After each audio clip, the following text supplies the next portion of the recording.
What really happened that night? Who knows? These are the images we all remember about the case before we stopped caring about it. First impressions are everything, but while the case moved along, both images went in opposite directions. Could you have been a juror, sequestered in some undisclosed location away from family, friends, the world, without using feeling, basing your argument on evidence alone? Could you have sat patiently through weeks of testimony, instructions, meaningless details, cross-examinations, opening and closing arguments, and still base it on evidence and not feeling?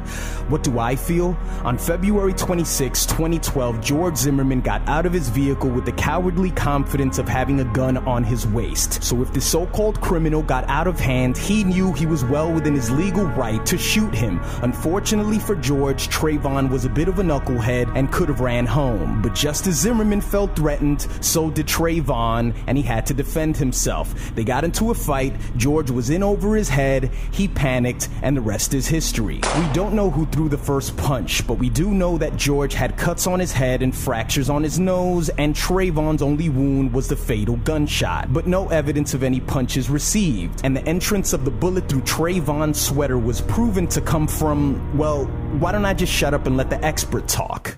The fact that we know the clothing was 2 to 4 inches away is consistent with somebody leaning over the person doing the shooting, and that the clothing is 2 to 4 inches away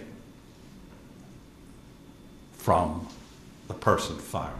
Could you have been a juror, separating the emotional roller coaster of race that the media force feeds you, and then by the time you hear the verdict, you're shocked because you were pandered to and told that the prosecution had everything under control? Or did you clock out after these images and details were initially released, when Trayvon was still a child and Zimmerman was a criminal in an orange jumpsuit? What really happened that night? On one side, your imagination can picture a swift ground and pound session by Trayvon Martin, a barrage of force like something only a UFC fighter would be capable of achieving. On the opposite side, your imagination can also picture a menacing look on Zimmerman's face seconds before shooting Trayvon. A subtle smirk, maybe a sense of pleasure in the heat of a murderous rage. It's so sexy to base your decisions upon your imagination, and so boring to sit there after weeks of testimony, instructions, meaningless details, cross-examinations, opening and closing arguments. It's so ordinary to consider that you simply had stupidity